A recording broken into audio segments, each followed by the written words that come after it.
My mom would be at all my sporting events. Let's say I was playing football, okay?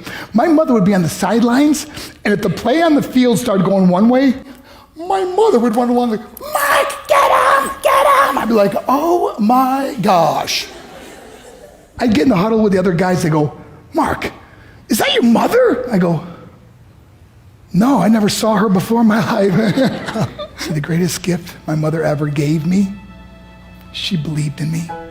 I have overdosed on drugs on 3 occasions where I should have been dead. But I believe I was kept here for a reason. You show me your friends, I will show you your future. How do I know this?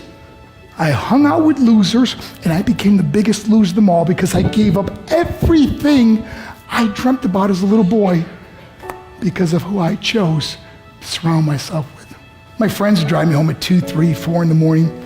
We'd be drunk and high, laughing in the car. We'd pull up in front of my house in New York. They go, Mark, the light's on. I go, oh man, my mother's up. See, my mom wouldn't go to bed until she knew her son was still alive. I'd walk in, she'd say, hi, Mark, how was your night? I go, it was good, Mom, I'm just gonna go to bed. She goes, can I talk to you for a minute? I go, Mom, I'm tired, I'm just gonna go to bed. She goes, Mark, I haven't seen you all day and all night. Can I please talk to you? I said, man, just leave me alone. You bug me. I'd slam my bedroom door on the one person who believed in me. I was on a worldwide tour and we were wrestling overseas in Japan. After my wrestling match, I went upstairs in my hotel room and I fell asleep. There was a knock at my door at 3 o'clock in the morning. I got out of bed and I looked through the safety window and I could see it was a Japanese promoter. So I opened the door and he said, Mark, you need to call home. There's been an emergency. I went and got on the hotel room phone. I called back to the United States. I said, hey, what's going on? They said, Mark, I don't know how to tell you this. I said, just tell me what happened. I suddenly started crying. They go, Mark, I can't tell you. I said, just say it. They said, Mark, your mother died.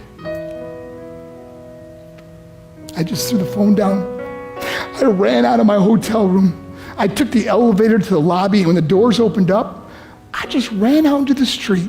I mean, there was no cars, there was no people. It was 3 o'clock in the morning. And I walked down the middle of a street in Hiroshima, Japan, and I remember looking up and just saying, Mom, I am so sorry. I flew home for her funeral, and I was so nervous to walk up to her casket, so I just stood way in the back. And I kept looking from a distance. I kept thinking to myself, Mom, please wake up. Please get up. And then I finally got the nerve to walk up to her. And as I got closer, I could see my mom for the first time. I mean, she was so beautiful. She was dressed in white. I mean, she looked like an angel. And I just stood over and I said, Mom, you are my hero. Everything I am, everything I hope to be was because of you. You loved me so much. You gave me a life. You're the only one that ever believed in me. How did I repay her? By getting drunk, by getting high, by getting stupid, by hanging out with losers? For what? All she ever wanted to do was talk to me. I wish I could talk to you now, Mom. I wish you could see what I'm doing. Why couldn't I have been a better son? We are defined by our choices. But if you surround yourself with people involved in drugs and alcohol and pills, it's a dead end. I'm not here to preach to you. I'm here to tell you I lived that life. It leads to broken hearts, broken relationships, broken dreams, and death. For what? To get high? If you have a mother or a father, when you go home, tell them how much you love them. See, my whole life was about being rich and famous. I had to be a millionaire. I had to win the race. I had to win the race at the expense of my marriage, my family, my friends. For what?